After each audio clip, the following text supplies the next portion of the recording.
Hello everyone. हमने आपको बताया था कि हम अपने चैनल पे जो है बिहार पुलिस कांस्टेबल का जो प्रीवियस ईयर क्वेश्चन है वो आपके लिए लेकर के आएंगे, ताकि अभी के समय में जो बिहार पुलिस का कांस्टेबल का जो एग्जामिनेशन होने वाला है या बड़े पैमाने पे जो भर्ती आया है उसमें क्या आपके लिए सही होगा या आपको क्या आइडिया मिल जाएगा कि किस टाइप का क्वेश्चन आ सकता है। तो आप देख सकते हैं कि बिहार पुलिस कांस्टेबल परीक्षा जो क्वेश्चन सॉल्व है वो इस तरीके से आपके सामने है। यानी कि ये 14/3/2021 को प्रथम पाली में जो जिनका एग्जामिनेशन हुआ था उसका जो है ये जवाब यानी क्वेश्चन के साथ जो है आपको यहाँ पे हम बताएंगे कि किस तरीके से आपको मतलब अगर आगे आपको अगर एग्जाम देना है तो एक तरीके से आपको आइडिया मिल जाएगा कि किस टाइप का क्वेश्चन आपको आने वाला है।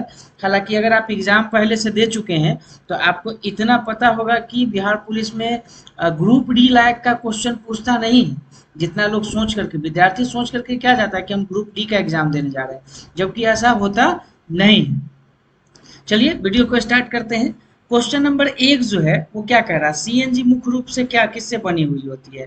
तो ऑप्शन मीथेन है, नाइट्रोजन है, प्रोपेन है और हाइड्रोजन है। इसका सही आंसर क्या होगा, मीथेन। जो सीएनजी बनी हुई रहती है वो उसका जो होता है वो बना हुआ रहता है मीथेन गैस के द्वारा। दूसरा क्वेश्चन जो कह रहा है विश्व नगरी यानी कि मेगालोपोलिस शब्द का प्रयोग पहली बार किसने किया था। तो इसका जो सही आंसर होगा वो होगा जीन बोटमैन के द्वारा। यानी कि कार्ल लिटल, पैट्रिक गिटीज और ग्रिफिथ टेलर में से इन तीनों ऑप्शन ना होकर के जीन बोटमैन, कहीं कहीं इसको जॉन गेटमैन के नाम से भी जाना जाता है। तो ये हो गया। तीसरा क्वेश्चन जो है रसोई में प्रयुक्त किए जाने वाले बर्तनों पर चिपकने वाला परत होता है कौन सा, टेफ्लॉन, नाइलॉन, बैकलाइट और पीवीसी। तो इसका सही आंसर जो होगा तीन का वो होगा ए यानी टेफ्लॉन। रसोई में जो प्रयुक्त किया जाता है बर्तन है जो यूज किया जाता है उस पर चिपकने वाला परत क्या कहलाता है, टेफ्लॉन कहलाता है। अब हम अगर आगे की तरफ बढ़े, चौथा नंबर क्वेश्चन कहता है कि कवि विद्यापति की रचना कीर्ति लता की भाषा है कौन सी भाषा है, हिंदी, प्राकृत, पाली, है ना, या फिर अवहट। तो इसका जो सही आंसर होगा वो डी का यानी कि अवहट होगा। तो ये ध्यान रखना है।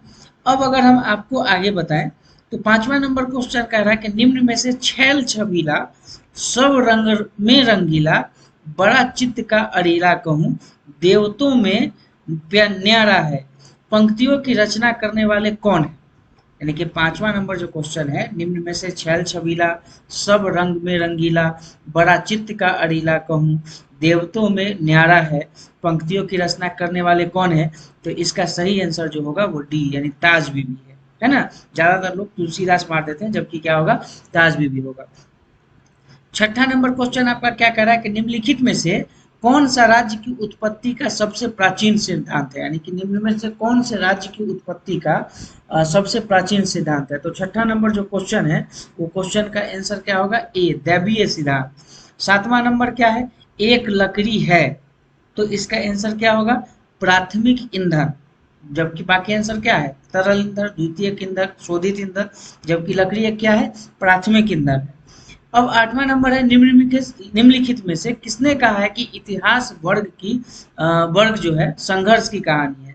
यानी कि आठवां नंबर जो क्वेश्चन है ये कह रहा है कि निम्नलिखित में से किसने कहा है कि इतिहास वर्ग संघर्ष की कहानी है। कि इसका सही आंसर क्या होगा, कार्ल मार्क्स के द्वारा ये कहा गया है। नौवां नंबर क्वेश्चन है कि कोई वित्तीय बिल प्रस्तावित हो सकता है कहाँ से। तो ये सही आंसर होगा केवल लोकसभा से। यानी कोई वित्तीय बिल जो प्रस्तावित होता है वो कहाँ से होता है, लोकसभा से होता है। ज्यादातर आप देखते हैं कि लोकसभा उसके बाद राज्यसभा उसके बाद फिर आगे चल करके राष्ट्रपति के पास जाता है। जबकि ये कोई वित्तीय बिल जो प्रस्तावित हो सकता है वो प्रस्तावित होता है कहाँ से, लोकसभा से, उसके बाद फिर आगे का प्रोसेस होता है। 10वां नंबर क्वेश्चन है कि निम्नलिखित में से कौन सा एक युग सही सुमेलित नहीं है। इसको कूट करके आपको समझाना है कि एक हो गया आपका स्थानांतरित कृषि या एक संबंधित राज्य। तो 10वां नंबर का जो क्वेश्चन होगा वो डी होगा। आपको हम ऊपर लेकर के चलते हैं। डी में क्या है कि बेवार जो कि बिहार से संबंधित है, बाकी झूम असम से, ये सब गलत है। बेवार जो होगा बिहार से संबंधित है। 11 नंबर क्वेश्चन जो है निम्नलिखित में से किसने अतिरिक्त मूल्यों का यानी थ्योरी ऑफ सरप्लस वैल्यू प्रतिपादित किया? इसका सही आंसर क्या होगा? डी, यानी कार्ल मार्क्स के द्वारा ये अतिरिक्त मूल्य का सिद्धांत प्रतिपादित किया गया। 12 नंबर है कि वर्ष 1920 में भारत में सर्वाधिक चावल उत्पादन करने वाला राज्य कौन सा रहा? ये क्वेश्चन पूछा गया कि भारत में सर्वाधिक चावल उत्पादन करने वाला राज्य 1920 सत्र में कौन रहा? 12 नंबर का आंसर क्या है? बी, यानी कि पश्चिम बंगाल। पश्चिम बंगाल के द्वारा जो है सबसे ज्यादा चावल 1920 सत्र में उत्पादन किया गया। 13 नंबर में है कि निम्नलिखित में से कौन सा मत है ना राज्य की उत्पत्ति उत्पत्ति के विकासवादी सिद्धांत का समर्थन करता है? कौन सा मत विकासवादी सिद्धांत का समर्थन करता है?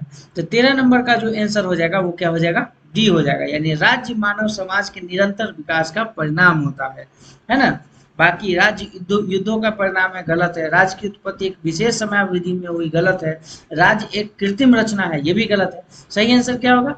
राज्य मानव समाज के निरंतर विकास का परिणाम है, ये याद रखिएगा। फिर 14 नंबर क्वेश्चन आपका कह रहा है भारतीय नागरिकों के मौलिक अधिकारों का वर्णन कौन से अनुच्छेद है संविधान में?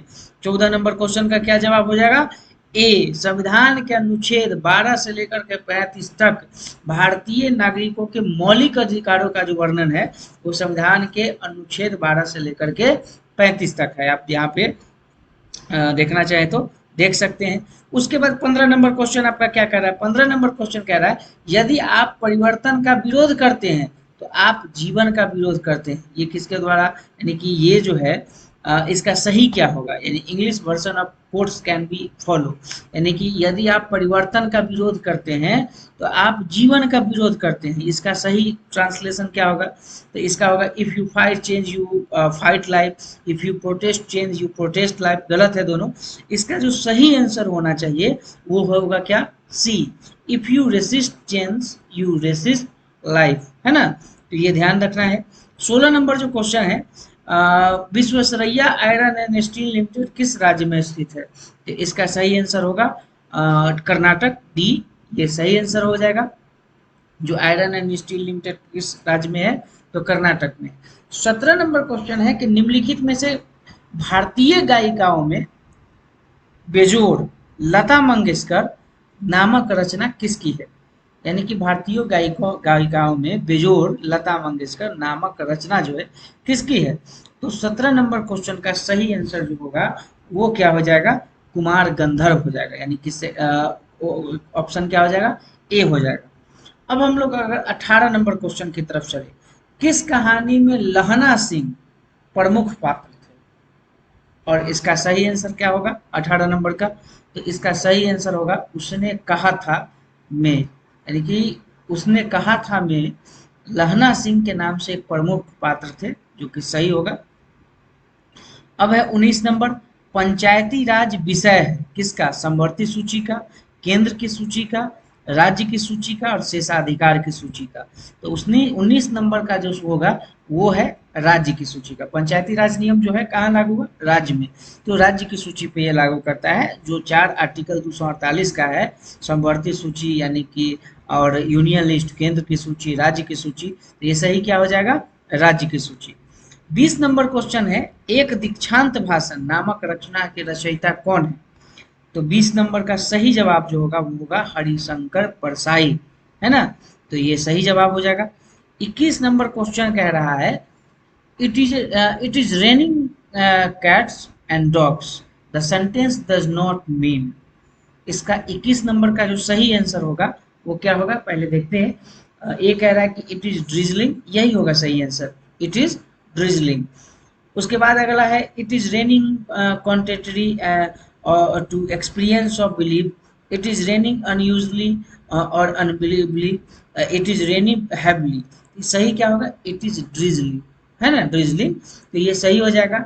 अब 22 नंबर का जो क्वेश्चन है वर्ष 2000 में बिहार में से बनाए गए झारखंड राज्य निर्माण के बाद बिहार विधानसभा के सदस्यों की संख्या कितनी है? यानी झारखंड जब बिहार से अलग हो गया तो इसका जो बिहार विधानसभा का सदस्य का संख्या कितना है? तो ये सही आंसर क्या हो जाएगा 22 नंबर क्वेश्चन का? डी, यानी 243। भारत में तांबे का सर्वाधिक उत्पादक राज्य कौन है? तांबा का सबसे ज्यादा उत्पादक कहाँ होता है? तो ये सही आंसर हो जाएगा तांबा का सी, यानी कि झारखंड में सबसे ज्यादा तांबा का उत्पादन होता है। उसके बाद 24 नंबर क्वेश्चन है कि भारतीय संविधान के निम्नलिखित अनुच्छेदों में कौन सा अनुच्छेद राज्य की सरकारों को ग्राम पंचायतों को संगठित करने का आदेश निर्देश देता है? यानी कि भारतीय संविधान के निम्नलिखित अनुच्छेदों में कौन सा अनुच्छेद राज्य की सरकारों को ग्राम पंचायतों को संगठित करने का निर्देश देता है? तो 24 नंबर का सही जवाब जो होगा वो होगा ऑप्शन बी, अनुच्छेद 40, है ना। बैंक के आईएफएससी कोड में कितने नंबर होते हैं? चलिए ये इंपॉर्टेंट थोड़ा सा क्वेश्चन लग रहा है, यानी किस टाइप का हम लोग यूज करते रहते हैं, बताइए आप लोग कमेंट करके आप बता सकते हैं, बिना मतलब हम आंसर नहीं बता रहे हैं, तब आप अगर बताना चाहें तो बता सकते हैं तब तक।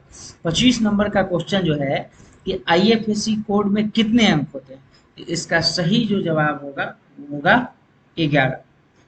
आशा है कि आप लोग कमेंट्स में हम मेरे कहने से पहले आप बता दिए होंगे। अब है 26 नंबर में, न्यायिक पूर्वावलोकन का अर्थ यह है कि सर्वोच्च न्यायालय उस सभी प्रकरणों पर अंतरिम अधिकार है, या फिर बी में है राष्ट्रपति के विरुद्ध दोषारोपण कर सकता है। यानी कि इसका दो आंसर अगर आपको हम अभी ए और बी बताए हैं, तो उसके आधार से ये अगर देखें तो ये दोनों गलत है। तो इसके लिए अगर नेक्स्ट पेज पे हम लोग चलते हैं, सी और डी क्या कहता है? उच्च न्यायालय द्वारा निर्मित प्रकरणों का समालोचना करता है, और डी कहता है किसी भी राज्य के कानून को अवैध घोषित कर सकता है। तो 26 नंबर का जो सही होगा यही है, डी, यानी कि किसी भी राज्य के कानून को अवैध घोषित कर सकता है, तो ये इसका सही हो जाएगा। अब 27 नंबर का, राज्य पुनर्गठन आयोग की सिफारिशों के बाद बिहार विधानसभा के निर्वाचित सदस्यों की संख्या थी कितना? तो 27 नंबर का सही जवाब जो हो जाएगा वो होगा ए, यानी कि 318। अब है 28 नंबर क्वेश्चन, निम्नलिखित में से कौन नाजीवाद का संस्थापक था? नाजीवाद के संस्थापक कौन था? तो 28 नंबर का सही जवाब क्या हो जाएगा? बी, एडोल्फ हिटलर नाजीवाद के संस्थापक थे। 29 नंबर, आयुर्वेद के महान विद्वान चरक किसके शासनकाल से संबंधित था? तो महान विद्वान जो थे आयुर्वेद में, वो किसके शासनकाल में थे? तो वो शासनकाल में थे किसके? कनिष्क, यानी कि बी इसका सही जवाब हो जाएगा। और 30 नंबर में है, एक कल्याणकारी राज्य के निर्देशक आदर्श वर्णित है। तो क्या क्या है? राज्य की नीति निर्देशक तत्वों में, मौलिक अधिकारों के अध्याय में, संविधान की 7वीं अनुसूची में, या संविधान की प्रस्तावना में। 30 नंबर का जो सही जवाब होगा वो होगा ए, राज्य के नीति निर्देशक तत्वों में, है ना। अब है 31 नंबर। 31 नंबर क्वेश्चन कह रहा है कि लोकसभा के स्पीकर का निर्वाचन होता है। लोकसभा के स्पीकर का निर्वाचन किसके द्वारा किया जाता है?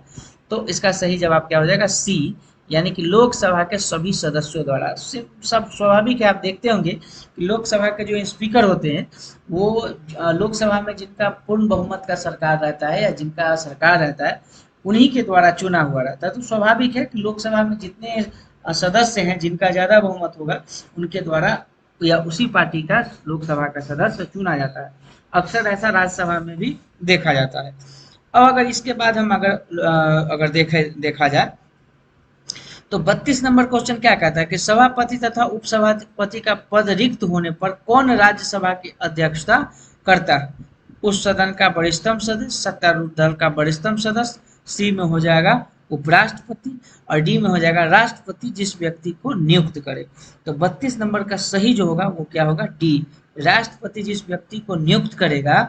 और सभापति और उपसभापति का पद अगर खाली हो तो वहां पे राज्यसभा की अध्यक्षता वो व्यक्ति करता है जो राष्ट्रपति जिनको मनोनीत करते हैं। अब है 33 नंबर। 33 नंबर क्वेश्चन क्या कर रहा है? निम्नलिखित में से क्या मौद्रिक एवं साख नीति का इंस्ट्रूमेंट हो नहीं है? इसका 33 का सही जवाब क्या हो जाएगा? ए, यानी कि सार्वजनिक ऋण जो है मौद्रिक एवं साख नीति का इंस्ट्रूमेंट नहीं। अब है 34 नंबर, स्थानीय पवनों एवं उनके प्रवाह क्षेत्र में कौन सुमेलित नहीं है? तो इसका 34 नंबर का सही जो जवाब होगा वो होगा बी, यानी कि मिस्ट्रल ऑस्ट्रेलिया। ये स्थानीय पवनों और उनके प्रवाह क्षेत्र में सुमेलित नहीं है। अब 35 में है क्या? राजपूत काल में समाज में किस नवीन जाति का उदय हुआ था, यानी राजपूत काल शासन काल में किस नए जाति का उदय हुआ था।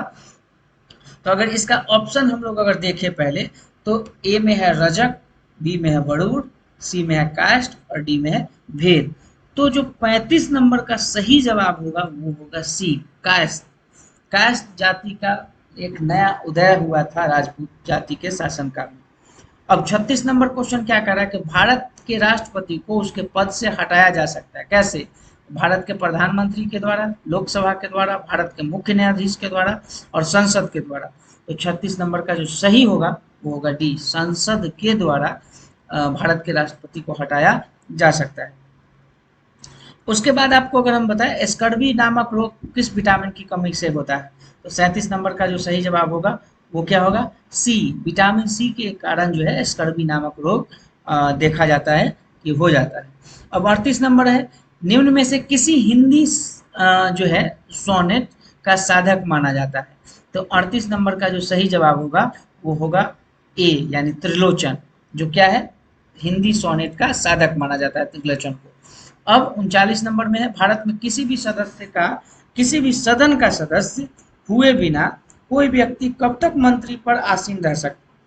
मतलब किसी भी कोई भी सदन का, लोकसभा का, राज्यसभा का सदन का सदस्य नहीं है, फिर भी मंत्री पद पर वो कब तक रह सकता है? इसका सही जो जवाब होगा वो 6 महीने तक रह सकता है। 40 नंबर में गुट निरपेक्षता की विदेश नीति को जन्मदाता कौन थे? गुट निरपेक्षता की विदेश नीति के जन्मदाता। तो 40 नंबर का जो सही जवाब होगा वो जवाब होगा ऑप्शन ए, पंडित जवाहरलाल नेहरू जो थे वो गुट निरपेक्षता की विदेश नीति के जन्मदाता थे। इसके आगे हम लोग अगर बात करते हैं,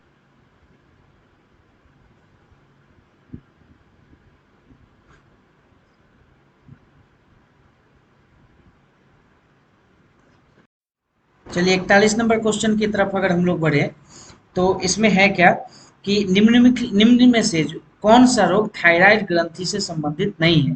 तो 41 का जो सही आंसर हो जाएगा वो हो जाएगा बी, यानी एडिसिन रोग जो है थायराइड ग्रंथि से संबंधित नहीं है। 42 नंबर क्वेश्चन जो कह रहा है भारत का प्रजातंत्र इस तथ्य पर आधारित है कि संविधान लिखित है, यहाँ मौलिक अधिकार प्रदान किए गए हैं और जनता को अधिकारों को चुनने तथा बदलने का अधिकार प्राप्त है, यहाँ राज्य के नीति निर्देशक तत्व है। तो 42 नंबर का जो सही जवाब होगा वो जवाब क्या होगा? सी, जनता को सरकारों को चुनने तथा बदलने का अधिकार प्राप्त है। 43 नंबर जो क्वेश्चन कह रहा है लीग ऑफ नेशंस कब अस्तित्व में आया था? तो 43 का जो सही जवाब होगा वो होगा सी, 10 जनवरी 1920 को लीग ऑफ नेशंस अस्तित्व में आया था। 44 का जो क्वेश्चन है fill in the blanks with appropriate choice, तो इसका जो है the woods are lovely dark and deep but I have promises to keep and miles to give before I sleep, these lines like by Pandit Jawaharlal Nehru are the concluding lines of the poem written by। तो इसका जो 44 का सही जवाब होगा वो आपको हम बता दें, तो इसका पहले इसके लिए देखना होगा ऑप्शंस क्या है कि ए का है द वेयर लॉर्ड टी.एस. इलियट, और ऑर्डर to the west wind P B. Shelley, the sea of ghost Ezra Pound, और stopping by woods on a ओडी इवनिंग रॉबर्ट फॉरेस्ट। इसका जो सही जवाब होगा 44 का वो होगा डी। 45 नंबर क्वेश्चन कह रहा है कि एक गेंदबाज ने लगातार 15 मैचों में 0, 3, 2, 1, 5, 3, 5, 4, 5, 2, 2, 0, 0 और 2 विकेट्स लिए हैं। दिए गए आंकड़ों का बहुलक क्या होगा? तो 45 का जो सही होगा, बहुलक आप अगर निकालना चाहें तो आप निकाल भी सकते हैं। 45 का जो सही होगा वो होगा ए, यानी कि दो सही होगा। 46 नंबर क्वेश्चन कर रहा है कि अंत्योदय अन्न योजना का उद्देश्य क्या है? तो 46 नंबर का जो सही जवाब होगा सी, गरीब परिवारों को सस्ता गेहूं और चावल आवंटित करना। 47 नंबर 47 क्वेश्चन कहता है मेरी जेल डायरी कृति के लेखक है वो क्या है? तो डी है, यानी कि माइक्रोकोकस कैंडिसेस। ये जो है सॉरी, मेरी जेल डायरी कृति के लेखक के जो है वो डी है, जयप्रकाश नारायणन। तो अब 48 नंबर की तरफ हम लोग अगर बढ़े तो निम्नलिखित में से कौन सा जीवाणु दूध से दही जमाने में सहायक होता है? तो इसका 48 नंबर का सही क्या हो जाएगा? ए, लैक्टोपिलस। तो ये हो जाएगा। 49 नंबर, ये सांख्यिकी में मात्रक विचलक का प्रयोग सर्वप्रथम किसने किया? तो उस 49 नंबर का जो सही जवाब होगा वो बी, कार्ल पियर्सन ने सांख्यिकी में मानक विचलन का प्रयोग किया था। अब है 50 नंबर क्वेश्चन, राज्यों की विधान परिषद की न्यूनतम सदस्य कितने निर्धारित होते हैं? तो 50 नंबर का जो है विधान परिषद की न्यूनतम सदस्य का जो निर्धारण होता है वो क्या होता है? वो होता है टोटल 40, है ना। अब 51 नंबर की तरफ हम लोग बढ़े तो मुख्य निर्वाचन आयुक्त एवं अथवा दो अन्य चुनाव आयुक्तों के मध्य मतभेद होने पर कौन मामले निर्णय लेता है? तो 51 नंबर का जो सही होगा उसी होगा, बहुमत से स्वयं चुनाव आयोग, है ना। अब 52 नंबर क्वेश्चन का अगर हम लोग ध्यान दें, यदि पी क्यू 40% से कम है और क्यू पी से कितना प्रतिशत अधिक है? तो 52 नंबर का सही जो जवाब होगा वो होगा क्या? बी, 66.66%, ये हो जाएगा इसका सही जवाब। अब हम लोग 53 नंबर क्वेश्चन की तरफ चलते हैं। 53 नंबर क्वेश्चन में जो है, अनिल, दीपक तथा दिनेश मिलकर एक कार्य को 35 दिन में पूरा करते हैं। अनिल तथा दिनेश मिलकर के समान कार्य को 60 दिन में पूरा करते हैं। दीपक अकेला समान कार्य को कितने दिन में पूरा कर सकता है? तो ऑप्शन में है 110 दिन, 84 दिन, 105 दिन और 96 दिन। तो इसका जो सही आंसर होगा वो क्या हो जाएगा? बी, यानी कि 84 दिन। अब हम लोग 54 नंबर क्वेश्चन की तरफ चले तो एक शंकु की ऊंचाई 16 सेंटीमीटर है तथा उसके आधार की त्रिज्या 30 सेंटीमीटर है। यदि इसे रंगने की दर 14 रुपए सेंटीमीटर हो तो शंकु को बाहर से रंगने में कुल खर्चा कितना होगा?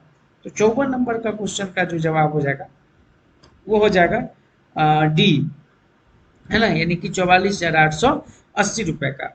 और उसके बाद 55 नंबर क्वेश्चन का अगर आप देखें तो जो यहाँ पे स्क्वायर में दिया हुआ है या इसका मान अगर हमको निकालना हो तो 55 नंबर का क्या होगा? तो इसका अगर आप कैलकुलेट करें, करके अगर आप निकालना चाहें तो 55 नंबर का जो सही आंसर आना चाहिए वो आंसर क्या होगा? ये आंसर होना चाहिए, यानी कि बी जो है वो इसका सही आंसर होना चाहिए। अब 56 नंबर क्वेश्चन की तरफ अगर हम लोग चलते हैं तो भारत में नीति आयोग कब स्थापित किया गया था? हम पिछला जो एक वीडियो डाले हैं भारतीय राज्य व्यवस्था से संबंधित या शासन व्यवस्था से संबंधित, तो उसमें नीति आयोग कब स्थापित किया गया है वो आपको हम बताए थे। तो 56 नंबर का जो सही आंसर होगा वो क्या हो जाएगा? सी होगा। 2015 में जो है इसका नीति आयोग का गठन किया गया है, वो यहाँ पे दिया गया है। अब नीचे दिया गया रेखा चित्र में जो 57 नंबर का क्वेश्चन है, एक कंपनी के 5 विभिन्न उत्पादन P1, P2, P3, P4 और P5 पर लाभ प्रतिशत को दर्शाता है। कैसे कैसे? तो इसका जो सही होगा, उत्पाद P3 का राजस्व 38,100 है तो उत्पाद P3 का व्यय क्या होगा? तो इसका जो सही जवाब होगा 57 का वो होगा बी, यानी 30,000 रुपए व्यय। अब हम अगर 58 नंबर की तरफ चले, select the most appropriate word to fill in the blanks. The जज found him of murder, innocent, honest, criminal and guilty. 58 number का जो सही जवाब होगा वो क्या होगा? डी, यानी कि द जज found him guilty of murder. तो 58 का सही हो जाएगा क्या? गिल्टी, यानी डी। अब है 59 का, select the options the means the same as the following phrases. The one who is outgoing, explorer, extrovert and vagabond and introvert. तो इसका सही जो जवाब होगा 59 का वो क्या हो जाएगा? सी हो जाएगा। अब 60 नंबर क्वेश्चन की तरफ चले, select the options that means the same as given idiom तो to jump on the vendor. तो इसका जो 60 नंबर का जो सही जवाब होगा वो अगर हम आपको बताएं तो इसका सही ऑप्शन क्या है? To take a calculated risk, to run after unachievable, to fall into misfortune and to follow popular trends. तो इसका जो 60 नंबर का सही जवाब होगा वो क्या हो जाएगा? डी हो जाएगा, टू फॉलो पॉपुलर ट्रेंड्स। 61 का क्वेश्चन क्या कह रहा है कि 1961 में पहली बार दोनों सदनों में गतिरोध दूर करने के लिए संयुक्त अधिवेशन किस विधेयक के लिए बुलाया गया था? तो 61 नंबर का जो सही जवाब होगा वो क्या हो जाएगा? ए, दहेज निरोधक विधेयक को 1961 में पहली बार दोनों सदनों में गतिरोध दूर करने के लिए संयुक्त अधिवेशन विधेयक के लिए बुलाया गया था। किसको? दहेज निरोधक विधेयक को। अब है 62 नंबर क्वेश्चन। 62 नंबर है, केंद्रीय बजट 2020-21 के सकल घरेलू उत्पाद के प्रतिशत के रूप में राजकोषीय घाटे का क्या लक्ष्य निर्धारित किया गया था? इसका सही जवाब होगा सी, 3.5%। अब हम लोग आगे बढ़ते हैं 63 नंबर के। रिक्त स्थान को भरने के लिए सबसे उपयुक्त शब्द का चयन करें। बूढ़ा आदमी अपने जवानी से दुखी है, या बचपन से दुखी है, प्रशंसा से दुखी है, या बुढ़ापे से। तो 63 नंबर का जो सही जवाब होगा वो डी, बूढ़ा आदमी अपने बुढ़ापे से दुखी है ना। चलिए 64 नंबर क्वेश्चन क्या करा, दिए गए वाक्य में रेखांकित खंड को प्रतिस्थापित करने के लिए सबसे उपयुक्त विकल्प का चयन करें। तो गणतंत्र दिवस की परेड में सैनिक कदम ताले कर रहे हैं, इसका सही क्या होगा, सैनिक कदमों ताल कर रहे हैं, गलत है, सैनिक कदम ताल कर रहे हैं, है ना। 64 का जो सही जवाब होगा वो बी ही होगा, सैनिक कदम ताल कर रहे हैं। बाकी ऑप्शन देखिए आपको सुनने में ही खराब लगेगा, सैनिक कदमों तालों कर रहा है, गलत है। डी में क्या है, सैनिक कदम तालों कर रहा है, ये भी गलत है। सही जवाब क्या होगा, सैनिक कदम ताल कर रहे हैं, गुड। 65 नंबर क्वेश्चन क्या कर रहा है, अंतिम मौर्य शासक कौन था? तो अंतिम मौर्य शासक जलोग, बिंदुसार, दशरथ और बृहस्पति। तो 65 का सही जवाब हो जाएगा डी, बृहद्रथ जो थे अंतिम मौर्य शासक थे, याद रखना है। 66 नंबर का जनगणना 2011 के अनुसार भारत के निम्न पूर्वोत्तर राज्यों में किसमें महिला साक्षरता दर तुलनात्मक रूप से न्यूनतम है? तो 66 नंबर का जो सही जवाब होगा वो हो जाएगा ए, यानी असम में महिला साक्षरता दर तुलनात्मक रूप से न्यूनतम है। 67 नंबर क्वेश्चन क्या करा, दिए गए वाक्य का वह भाग ज्ञात करे जिसमें कोई त्रुटि है। तो इसमें क्या है, हम जानते हैं कि परिश्रम का फल सदा ही मीठा होता है। तो 67 नंबर का सही क्या होगा, सदा ही, गलत है। परिश्रम का फल, ये भी गलत है। मीठा होती है, ये जो है आप कह सकते हैं कि ये गलत है, मतलब ये सदा ही क्या है, एक तरीके से सही है। तो इस क्वेश्चन के अनुसार से क्या हो गया, गलत। परिश्रम का फल, ये भी सही है लिखा हुआ या पढ़ने में, तो मतलब इस क्वेश्चन के अनुसार गलत। सी में मीठा होती है, मतलब ये क्या होगा, मीठा क्या होगा, मीठा होती है जो है कि इसमें क्या है, मीठा होती है, ये क्या है, इसके क्वेश्चन के अनुसार से सही है, यानी कि ये गलत है। अब अगर हम 68 नंबर के साथ अगर चले तो निम्नलिखित में से उस विकल्प का चयन करें जो घंटे के हाथ बटेर लगना, यानी अंधे के हाथ बटेर लगना। इसमें क्या है, अंधे के हाथ बटेर लगना मुहावरे का अर्थ व्यक्त करता है। तो 68 नंबर क्वेश्चन का जो सही जवाब हो जाएगा वो हम ऑप्शन को देखेंगे तब बताएंगे कैसे। तो प्रयास से कीमती वस्तु मिलना, अयोग्य, बिना प्रयास के कीमती वस्तु मिल जाना, असफल होना। तो इसमें क्या होगा कि अंधे के हाथ बटेर लगना, मतलब बिना प्रयास की कीमती वस्तु मिल जाना, ये सी होगा इसका सही जवाब। 69 नंबर में क्या है, दिए गए शब्द के पर्यायवाची शब्द का चयन करें। तो कुबेर का पर्यायवाची शब्द क्या होता है बताइए, कुबेर का पर्यायवाची शब्द क्या होता है, कुबेर का पर्यायवाची शब्द होता है यक्षराज, है ना। चलिए अब 70 नंबर क्वेश्चन क्या कर रहा है, दिए गए वाक्यांश के लिए एक शब्द चुनिए जो मोक्ष चाहता हो।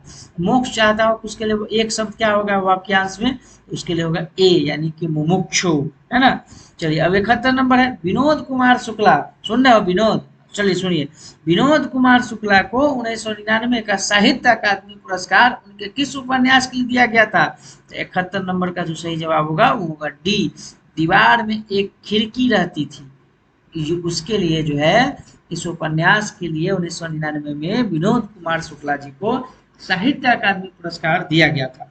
72 नंबर क्वेश्चन क्या करा, निम्नलिखित में से कौन सा प्रस्ताव सिर्फ लोकसभा में ही अनुमोदित हो सकता है? तो आप यहाँ पे देखेंगे तो निंदा प्रस्ताव, स्थगन प्रस्ताव, ध्यानाकर्षण प्रस्ताव, अविश्वास प्रस्ताव, कौन सा होगा, उसमें भी एक से अधिक है।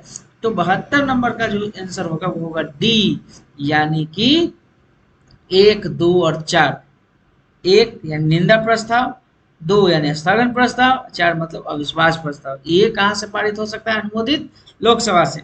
चलिए 73 नंबर क्वेश्चन क्या कर रहा है, भुगतान संतुलन के प्रतिकूल होने की दशा में निम्नलिखित में से कौन सा कदम स्थिति सुधारने में सहायक होगा? तो 73 नंबर का जो सही जवाब होगा वो होगा क्या, बी, यानी कि अवमूल्यन।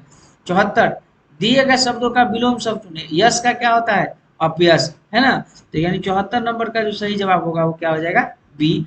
75 नंबर क्वेश्चन क्या कहता है, 75 कहता है कि जनगणना 2011 के अनुसार राष्ट्रीय औसत से अधिक जनसंख्या घनत्व वाले राज्यों एवं केंद्र शासित प्रदेशों की संख्या कितनी है?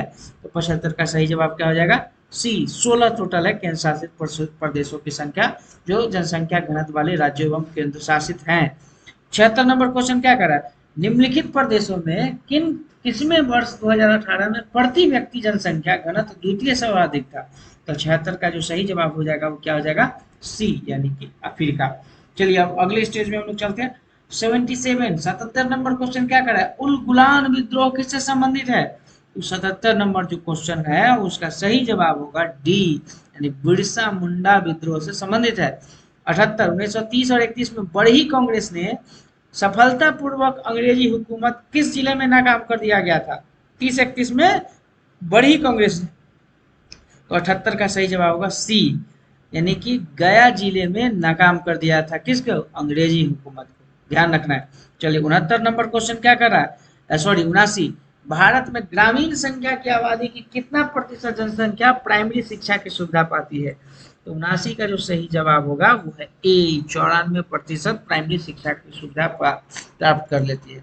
80 नंबर क्वेश्चन कह रहा है कि भारत में पहला कौन सा विश्वविद्यालय होगा जो निजी व्यवस्था की देखरेख में होगा।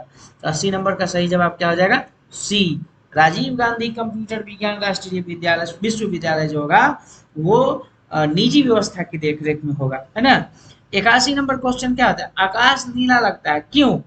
तो सूर्य के प्रकाश में नीला रंग और रंगों के अधिक है इसलिए, लघु तरंग दीर्घ रंग है इसलिए, नीला रंग नेत्र को अधिक सुगराही देता है इसलिए, या वायुमंडल दीर्घ तरंग धैर्य की अपेक्षा अधिक अवशोषित करता है इसलिए। 81 का सही जवाब होगा बी, लघु तरंग दीर्घ तरंगों की अपेक्षा वायुमंडल द्वारा अधिक प्रकीर्ण होती है इसलिए आकाश नीला लगता है। चलिए अब 82 नंबर क्वेश्चन क्या कह रहा है, 82 नंबर क्वेश्चन कह रहा है कि एक माइक्रोन बराबर है कितना का। तो एक माइक्रोन बराबर होता है ऑप्शन सी 1/1000 मिलीमीटर के बराबर। अब 83 है, अति चालक का लक्षण क्या है। तो अति चालक का लक्षण है 83 का आंसर होगा ए, यानी कि उच्च परागम्यता। 84 वर्षा की बूंद की गोलाकार आकृति का कारण क्या है। 84 का सही जवाब क्या होगा, बी, पृष्ठ तनाव। वर्षा की बूंद का गोलाकार का आकृति का कारण पृष्ठ तनाव है। चलिए अब 85 नंबर क्वेश्चन, किस खनिज से जो है रेडियम प्राप्त किया जाता है। तो 85 में आंसर क्या आ जाएगा, बी, यानी कि पिंच ब्लेड के खनिज नामक से रेडियम प्राप्त किया जाता है। नींबू खट्टा क्यों होता है, 86 नंबर का क्वेश्चन है, ध्यान से देखिए, नींबू खट्टा क्यों होता है। तो इसका सही जवाब क्या हो जाएगा, ये ए और बी तो नहीं है, अब देखेंगे तो ये हो गया साइट्रिक अम्ल के कारण, डी क्या हो जाएगा, साइट्रिक अम्ल के कारण।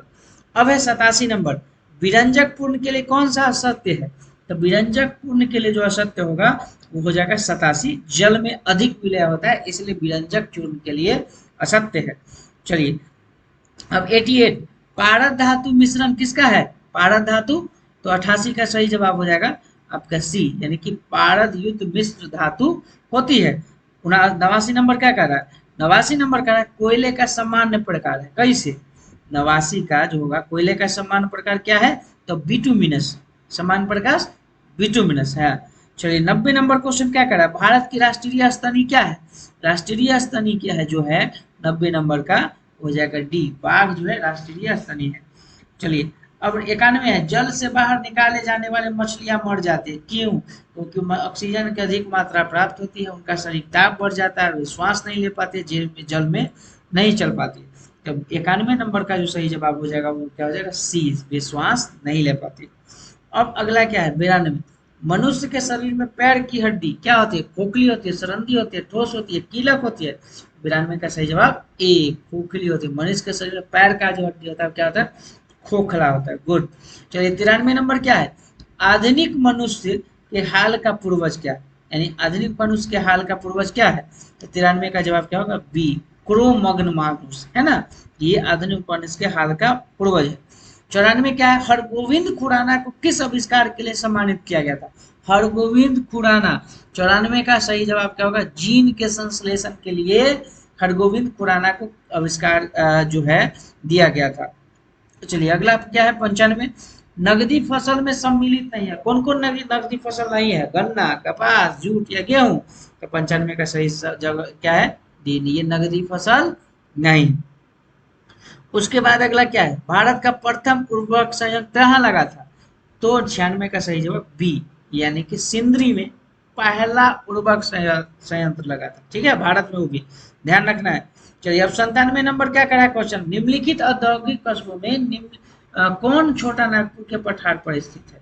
तो 97 का क्या हो जाएगा आंसर, बी, चूंकि रांची जो है छोटा नागपुर के पठार पर स्थित है ना, निम्नलिखित औद्योगिक कस्बों में। अब अगला क्या है, दामोदर नदी निकलती है कहाँ से, तिब्बत से, छोटा नागपुर से, नैनीताल से, या सोमेश्वर की पहाड़ी से, है ना। तो 98 का जो सही जवाब हो जाएगा क्या हो जाएगा, गुड, बी, छोटा नागपुर से, है ना। दामोदर नदी कहाँ से निकलती है, छोटा नागपुर से। अब 99 नंबर क्वेश्चन क्या कर रहा है, पूर्वी समुद्रों की स्वामिनी का नाम है क्या? तो 99 का सही जवाब क्या हो जाए, ए, पूर्वी समुद्रों की स्वामिनी कौन है, श्रीलंका, है ना। चलिए 100 नंबर, भारतीय संविधान को अपनाया गया था कब या किसके द्वारा, संवैधानिक सभा के द्वारा, ब्रिटिश संसद के द्वारा, गवर्नर जनरल के द्वारा, भारतीय संसद के द्वारा। ये कल जो हम आपको बताए हैं भारतीय संसद का इतिहास या ईस्ट इंडिया कंपनी का शासन, उसमें क्वेश्चन आपको हम बता चुके हैं, तो आपको वो अगर पढ़िएगा तो खूब कारगर साबित होगा, उसमें बहुत सारा नोट्स है। तो यहाँ क्या है, भारतीय संविधान को अपनाया गया किसके द्वारा, ये संवैधानिक सभा के द्वारा, है ना। तो ये चीज आपको कल ही के क्लास में हम बताए हैं, कल ही हम डाले हैं। तो आप अगर देख कर देखना चाहें वहां से, 27 तारीख के डेट में हमने जो क्लास किया है उसमें ये क्वेश्चन आया है। तो इस बार जम करके तैयारी करना है, बिहार पुलिस को इस बार छोड़ना नहीं, ले करके रहेंगे, है ना। तो आप यहाँ पे अगर इसको डाउनलोड करना चाहें वीडियो, तो आपको यहाँ पे आंसर भी मिल जाएगा, आप यहाँ पे देख सकते हैं। हालांकि हर क्वेश्चन को हमने आंसर आपको साथ ही साथ बताते आया है। तो वीडियो कैसा लगा कमेंट करके जरूर बताइएगा, आपका कमेंट मेरे लिए बहुत कीमती है, आप जो सुझाव देते हैं कमेंट में उसको हम देखते हैं कि उसका क्या सॉल्यूशन किया जा सकता है। वीडियो अगर अच्छा लगे तो लाइक करने से बिल्कुल चूकिएगा नहीं, और जहां तक हो सके उसको शेयर कीजिए, अपने जितने भी ग्रुप्स हैं, आपके दोस्त हैं, रिलेटिव हैं, उन सब तक शेयर कीजिए, ताकि अगर वो तैयारी करते हैं गवर्नमेंट सेक्टर के जॉब का, तो उनको बहुत हेल्पफुल होगा। ये 2021 का जो है प्रथम पाली का बिहार पुलिस का कांस्टेबल का परीक्षा का सोल्व पेपर है। आगे जो भी आपका कांस्टेबल का या बिहार पुलिस कांस्टेबल का जो प्रश्न हल हो किया हुआ होगा, हम आप तक लेकर के आते रहेंगे। फिर से बिहार, ये जो वीडियो है वो आपके लिए बहुत कारगर साबित होगा, आप संबंधित लोगों को तक इनको शेयर कीजिए। चैनल पे अगर आप नए हैं तो चैनल को जरूर से जरूर सब्सक्राइब करें। फिलहाल इस वीडियो में इतना ही, बहुत बहुत धन्यवाद।